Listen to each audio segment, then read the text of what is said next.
ngayon. What we have here in front of me is a very simple recipe that anyone, I think, can really cook. My husband loves this. My children loves this. And there are only very few ingredients that you really need. You don't have to be a pro to be able to serve this to your family. And this can be served any time of the day actually, like wedding lunch, merienda, dinner, and talagang comfort food siya for everyone. But first, let me start off with the recipes and the ingredients. The ingredients that we have are, we start off with the minced garlic. Here you go. This is actually 2 cloves of garlic that I crushed and I minced, chopped. And then of course we have butter, around 2 tablespoons of butter. I love butter, so you can put as much butter as you want, but it really depends on you. And then of course we have our salt, and then we have here peppercorns. Well, I got this from just any grocery, or you can just use regular ground pepper, that's fine. And then of course we have our Parmesan. Here you go, this is our Parmesan. This is around 3 tablespoons of Parmesan that we will add later while we're cooking the sauce before we put on the pasta. And of course, later, we're going to do, sprinkle it with a little bit of parsley. We also have parsley, just like a konti lang, you know, just to top it on the pasta so that medyo it has a little bit of color. And of course, let me not forget, I have prepared here like 2 cups of all-purpose cream. So it depends on, like, I'm going to use around 400 grams of cooked pasta, which is already here for all of you. This is pre-cooked, this is cooked already, but we will add in the pasta in our pan later so that the sauce and the pasta will be mixed all together when it's hot. And then, of course, we have a little bit of olive oil. When you cook the butter, I drizzle a little bit of olive oil so that the butter won't burn, which I'll show you now. Okay, so we're heating up the pan. It's very fast anyway. So here we go. This is our 2 tablespoons of butter. You can put the fire probably on medium heat so it doesn't burn anything too fast, right? Wait, hold on. There you go. Kasi dali naman siya mag-melt. There you go. And then we drizzle a little bit of olive oil before we put in the minced garlic. So ito po. Ang ganyan lang. Super konti. Super konti lang. And then we put our minced garlic. There you go. There. And then you let it sit here in the butter and let the butter and the little bit of olive oil take in the flavor of the garlic. I put garlic in all my dishes. I love garlic and I love onions too, but my husband doesn't eat onions too much. But he doesn't know, sometimes I cheat. Okay, here you go. After this, we already put in the cream. Super simple. That's it. I put in the heavy cream. This is 2 cups. So 2 packs of all-purpose cream. Because this one you can cook in advance and then you can put in the ref and later on you can heat it up or you can eat it cold. Doesn't really matter. My husband loves his food like pasta cold. So that's an option for you. And I think it's better to put a little bit of more cream because the pasta will syempre absorb the cream, especially when it's already put in the ref. Okay, here you go. And then, while that's being mixed together, I can smell the garlic and the butter, and it smells really, really good already. Okay. And then we put up the fire a little bit so that it will start cooking a little bit faster.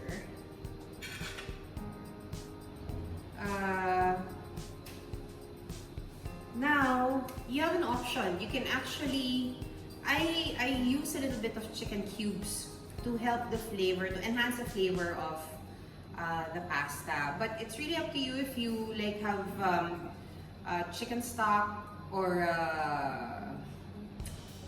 if you don't prefer to put anything at all. This alone is fine. So it's really up to you what you want to do.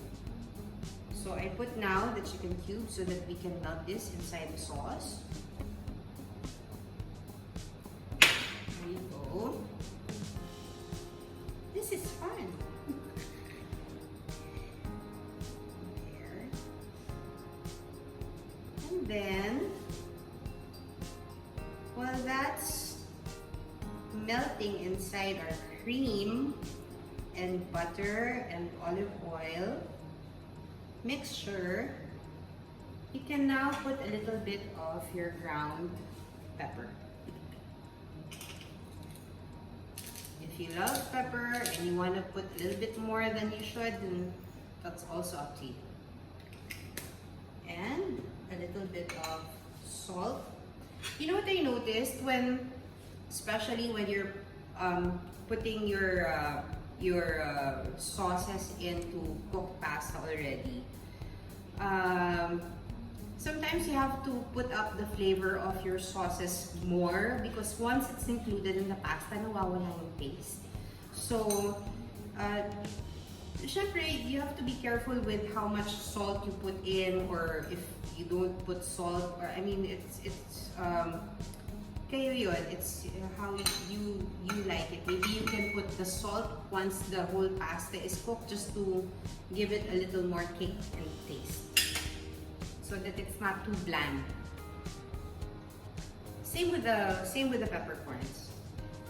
So there you go. Now that chicken cube has already melted inside, it's been infused in our cream sauce. Now we put a little bit of our truffle oil. Now I suggest, to be honest, I really don't measure what I use or for my ingredients. I just cook and just mix everything, and thankfully, you know, it tastes good enough for me and for my family. So, but I think this one, maybe you can use around, depending on how many grams of pasta you're going to make. Since this is around 400 grams of cooked pasta, maybe I'll put around 6 tablespoons of truffle oil. And then maybe if you, after you infuse it with the cream, taste it a little bit. If it's not enough for you, or you can add a little bit more. So this is 1, 2, 3, 4, 5, 6.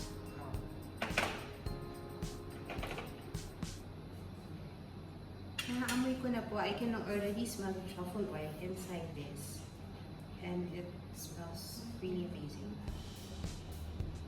The truffle oil, you can buy in big groceries like probably SNR, or maybe they also have like in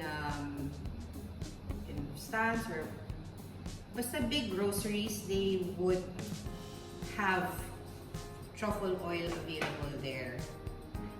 And then, syempre, we taste, we see if this is, the flavor is good enough.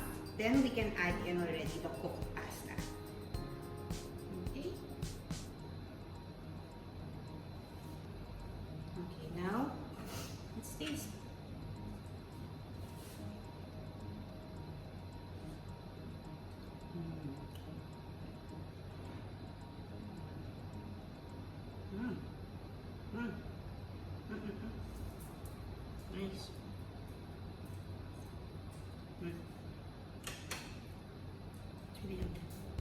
Ah, wait!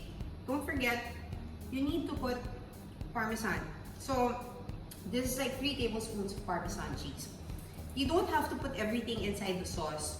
Maybe just a little bit, you know, drizzle around the sauce so that it already has cheese in it. And then the rest you can sprinkle on top of your creamy truffle pasta already. Okay, so here we go. This is the Parmesan cheese. Okay. I put around 2 tablespoons if you noticed. So I think that's more than enough for now. Okay. This pasta is so easy to make and it's just wonderful. Actually, you can serve this like alongside if you have chicken breast that you have grilled, or like if you have beef on the side or anything. It's super yummy. Or if you want to eat it by itself.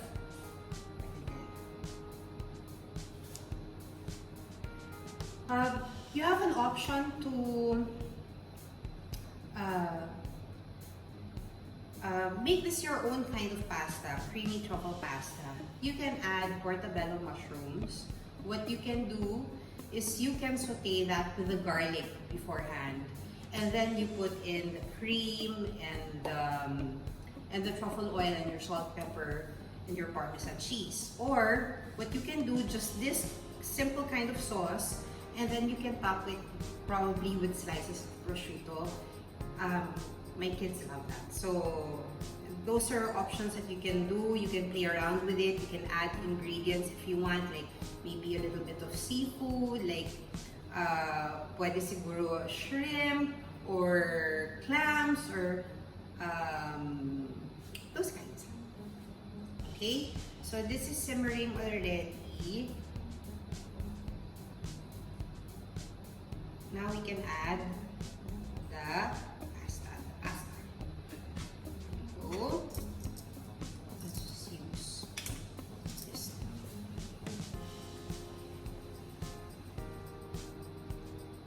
So what you do if you're going to add your pasta already in the cream is you don't add it all at once so that the pasta can absorb the cream properly. And then just, you know, mix it in like that. And then put a little bit more.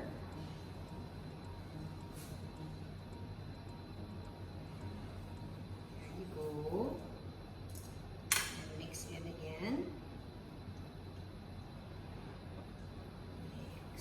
Mix. And then just put it on the side, and then just keep on adding the pasta until it's enough for your sauce. Because sometimes we over make like pastas. We cook more than we can put in the sauce. So this way, the extra pasta that you don't use for the sauce, you can use for another type of recipe. And I'm doing this, I think there are some also who like their pasta not too creamy. So maybe you can cut down on the all-purpose cream. Maybe you can just use 1 instead of 2. But since my husband, he loves it really creamy, I really put like 2 cups of all-purpose cream. Okay. I think our pasta will just be enough for the 2 cups of our sauce, of our creamy truffle sauce. There we go.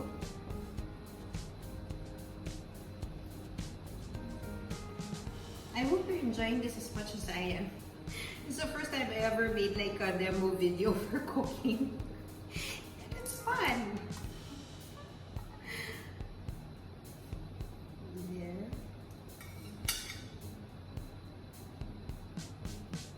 So this is around 400 grams of pasta, cooked pasta.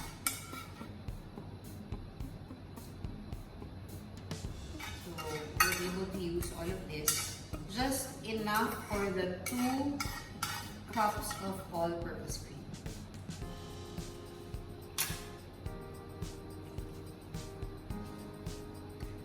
Use this so that we can mix the bottom part. Can you see it? See? Looks really nice, and there's still cream on the sides. It's creamy. Just remember to put the fire on low already when you're mixing the sauce into the pasta, or the pasta into the sauce, so that it doesn't dry up so quickly. Okay, so this is done. What we're gonna do now is turn this off. We're ready to transfer our cooked pasta into our serving bowl. Okay, now we're ready to serve our pasta, so we're going to transfer it already. And then just put everything there. Looks really nice.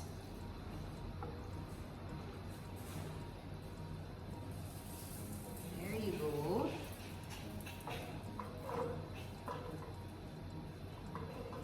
And then what we're gonna do is we're going to, my hands are clean. We're gonna sprinkle a little bit of parsley so that there's a little bit of color inside this pretty truffle cream pasta. There you go.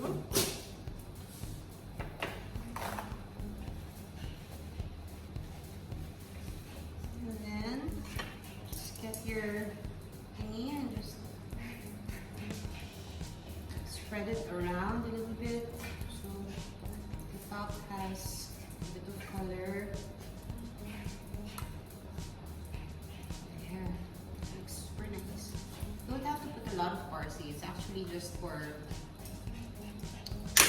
presentation. And then you can sprinkle now your extra Parmesan cheese.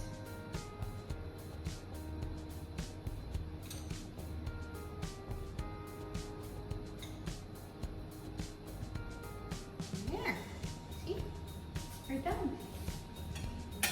We're done. Show you the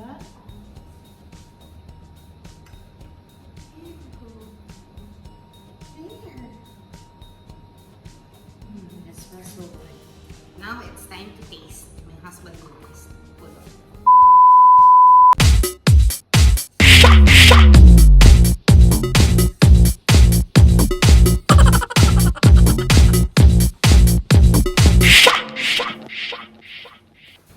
Okay, I just got platito and tinidor so that my husband can judge my creamy truffle pasta, although he's had a taste of this like many times already.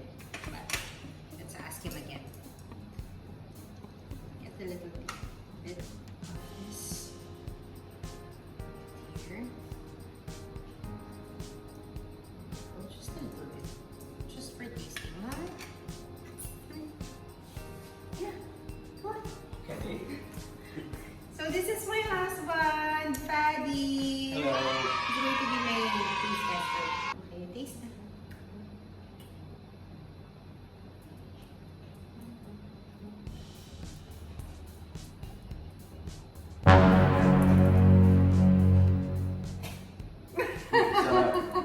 Thank you. So yan, to all of you, I hope you enjoyed this very simple cooking demo. I had fun. I hope we can do this more often. So to all of you, Merry Christmas. Take care of one another, take care of your loved ones, but most especially take care of yourself. God loves all of us. God loves you. So stay strong, keep the faith, and God bless you. Bye!